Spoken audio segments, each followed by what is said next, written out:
மக்களுக்கு பயன் தராத லாபம் ரஷ்ய கச்சா எண்ணெயின் அரசியல் பின்னணிங்கிற பற்றி தான் நம்ம பார்க்க போகிறோம். உலக அளவில் பார்த்தோம் அப்படின்னா அதிகமான கச்சா எண்ணெய் இறக்குமதி செய்யக்கூடிய நாடுகளில் ஒரு டாப் 10 அப்படின்னு போட்டோம்னா 3வது இடத்துல இந்தியா இருக்காங்க. இந்தியா என்ன பண்ணுறாங்க, தன்னுடைய தேவைக்கு 85 விழுக்காடு கச்சா எண்ணெய் இறக்குமதி பண்ணி தான் வாங்குறாங்க. ரஷ்யா உக்ரைன் போருக்கு முன்னாடி பார்த்தோம் அப்படின்னா நம்ம யாராகிட்ட வாங்குறோம் அப்படின்னா ஈரான், சவுதி அரேபியா, ஐக்கிய அரபு அமீரகம் உள்ளிட்ட நாடுகள்கிட்ட நாம் அதிக அளவில் கச்சா எண்ணெயை நம்ம வாங்குகிறோம், இறக்குமதி பண்ணுறோம். அப்புறம் என்னது, உக்ரைன் மீதான போர், ரஷ்யா உக்ரைன் மேலே போர் தொடுக்கிறாங்க. அந்த போர் சமயத்தில் ரஷ்யா மீது அமெரிக்கா உள்ளிட்ட மேற்கத்திய நாடுகள் என்ன பண்ணுறாங்க, பொருளாதார தடைகளை விதிக்கிறாங்க. அப்போது ரஷ்யாவுக்கு பணம் தேவைப்படுது, பொருளாதார தடைகள் காரணமாக நெருக்கடி உண்டாது. அப்போ ரஷ்யா என்ன பண்ணுறாங்க, அவங்களுடைய கச்சா எண்ணெயை ஆஃபரில் கொடுக்குறாங்க. விற்பனைக்கு தடை தடை இல்லாதனால அந்த கச்சா எண்ணெயை டிஸ்கவுண்ட்டில் ஆஃபரில் கொடுக்குறாங்க மற்ற நாடுகளுக்கு. அதை தன்னுடைய கச்சா எண்ணெய் இந்தியா மற்றும் சீனாவுக்கு தள்ளுபடி விலையில் விற்பனை பண்ணாங்க ரஷ்யா. உடனே சர்வதேச சந்தையில் கச்சா எண்ணெயின் விலை அப்படிங்கிறது ஒரு பேரல் $137 தொட்ட நிலையில் 2022ஆம் ஆண்டில், அதாவது போர் நடக்கக்கூடிய சமயத்தில் பார்த்தோம் அப்படின்னா இந்தியாவுக்கு ஒரு பேரல் $60 ரஷ்யா விற்பனை பண்ணுறாங்க. அப்போ எவ்வளோ இருக்குது, இன்டர்நேஷ்னல் மார்க்கெட்டில் $137 இருக்குது, இந்தியாவுக்கு $60 கிடைக்குது. அப்போ எவ்வளோ லாபம்னு பாருங்கள். அப்போ என்னாவது, கடந்த 4 ஆண்டுகளில் மட்டும் அப்படின்னு பார்த்தோம்னா ரஷ்யாவுடைய எண்ணெயினுடைய இறக்குமதி பல மடங்கு அதிகரிச்சுது. இப்போது கச்சா எண்ணெய் இறக்குமதியில் ரஷ்யாவின் பங்களிப்பு அப்படிங்கிறது 35% இருக்குது இந்தியாவுக்கு. 2020 1.5 விழுக்காடாக இருந்த ரஷ்யாவுடைய கச்சா எண்ணெய் இறக்குமதி இப்போ 35 விழுக்காடு அதிகமாக இருக்குது. கடந்த ஜூன் மாதத்தில் மட்டும் பார்த்தோன்னா மேக்சிமம் அதிகபட்சமாக தினசரி 2 மில்லியன் டாலர்களை ரஷ்யா கிட்டேருந்து இந்தியா வாங்கியிருக்காங்க. இது கச்சா எண்ணெய் இறக்குமதியில் 44 விழுக்காடு அப்படின்னு சொல்லப்படுது. சலுகை விலையில் எண்ணெய் வாங்கிறதால இறக்குமதி செலவில் 2022-24ஆம் ஆண்டுகளுக்கு இடைப்பட்ட காலத்தில் $33 பில்லியன் மிச்சப்படுத்தி இருக்கிறதாக சொல்லப்படுது. இந்தியாவுக்கு லாபம் ஏற்பட்டிருக்கு. இந்த சூழ்நிலையில் ரஷ்யாவிடம் கச்சா எண்ணெய் கொள்முதல் செய்கிறதை தவிர்க்கணும் அப்படிங்கிறதுக்காக அமெரிக்கா பிளான் பண்ணுறாங்க. அப்போ என்ன பண்ணுறாங்க, ரஷ்யாவோட நீங்கள் வர்த்தகம் பண்ணாதீங்க, பண்ணால் நாங்கள் 25 விழுக்காடு வரை கூடுதலாக போடுவோம் அப்படின்னு சொல்லி இப்போ அறிவித்தாங்க. ஆனால் இந்தியா அதை பற்றி கேட்கவில்லை. எண்ணெய் இறக்குமதியை நிறுத்தாவிட்டால் அபராத வரி அப்படின்னு சொல்லி 25 விழுக்காடு + 25 விழுக்காடு நாங்கள் 50 விழுக்காடு வரியாக போடுவோம் அப்படின்னு ட்ரம்ப் எச்சரித்தார். சீனாவும் இந்தியாவும் தான் அதிக அளவில் ரஷ்யா கிட்டேருந்து கச்சா எண்ணெயை வாங்கி வராங்க. அதனால் கிடைக்கக்கூடிய பணத்தை வச்சு ரஷ்யா என்ன பண்ணுறாங்க, உக்ரைன் போருக்கு அதை பயன்படுத்துகிறாங்க. அதனால் உக்ரைன் போர் முடிவுக்கு வர மாட்டேங்குங்கிறது அமெரிக்காவுடைய குற்றச்சாட்டு. ஆனால் இந்தியா ட்ரம்பினுடைய எச்சரிக்கையை கண்டுக்கவே இல்லை. தொடர்ந்து ரஷ்யாவிலேருந்து கச்சா எண்ணெய் வாங்கிட்டு தான் இருக்காங்க.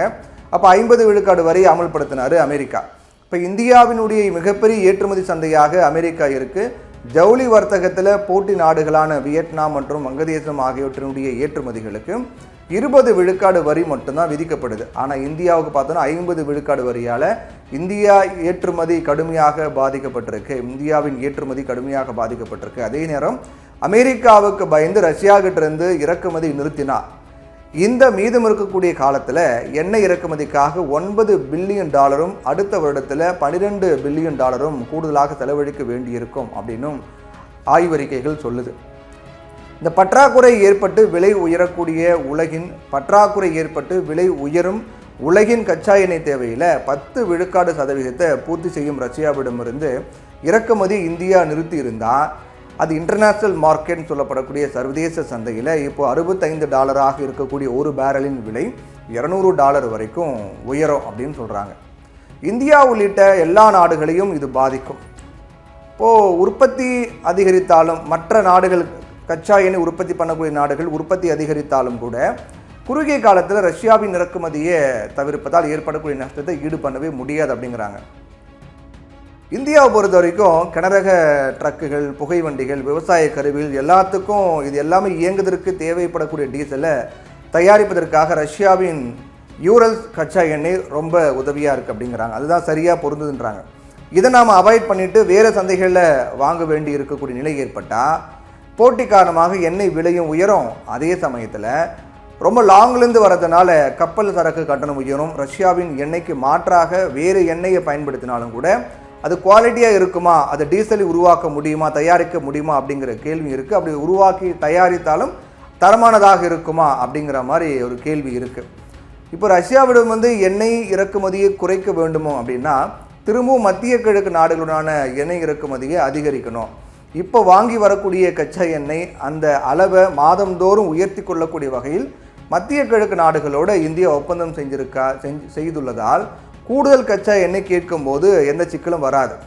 40க்கும் மேற்பட்ட நாடுகளில் இருந்து கச்சா எண்ணெய் இறக்குமதி செய்யப்பட்டாலும் ரஷ்யாவின் சலுகை விலை சாதகமாக இருப்பதால் அதை எளிதில் இழந்துவிட இந்தியா முன் வராது. கச்சா எண்ணெய் ரொம்ப ஈஸியாக கிடைக்குது, ரொம்ப கம்மியான விலையில் கிடைக்குது அப்படின்னாலும் கூட இல்லை மிக முக்கியமான கேள்வி தான் இப்போ தான் பாயிண்ட்டுக்கு நம்ம வரோம். அதனுடைய பலன் நிறைய விலை உயர்ந்திருந்த போதிலும் கூட ஆஃபர் விலைக்கு நமக்கு கச்சா எண்ணெய் கிடைக்குது அப்படின்னா அதனுடைய பலன் மக்களுக்கு போய் சேரணும் இல்லையா? அப்போ மக்களுக்கு போய் சேருதா அப்படின்னு பார்த்தா மக்களுக்கு போய் சேரலை. கச்சா எண்ணெய் எவ்வளோ குறைந்தாலும் விலை அப்படிங்கிறது உயர்ந்துக்கிட்டே தான் போகுது, குறைய மாட்டேங்குது. மத்திய அரசினுடைய கலால் வரி உயர்வு, மாநில அரசினுடைய மதிப்பு கூட்டு வரி ஆகியவற்றின் காரணமாக பெட்ரோல் விலையில் எந்த மாற்றமும் ஏற்படலை. பணவீக்கம் மற்றும் எரிபொருள் பற்றாக்குறை ஆகிய அபாயங்களை கருத்தில் கொண்டு சர்வதேச சந்தையில் கச்சா சப்ளை தடைபடாத வண்ணம் படிப்படியாக கச்சா எண்ணெய் இறக்குமதி மேலாண் நிர்வாகத்தை செய்ய வேண்டும். ஒரு விலை குறையுது அப்படின்னா அதனுடைய பலன் நேரடியாக ஒரு கீழ்நிலையில் இருக்கக்கூடிய மக்கள் வரை சென்று சேர வேண்டும் அப்படிங்கிறதா எல்லாருடைய எதிர்பார்ப்பாகவும் இருக்குது.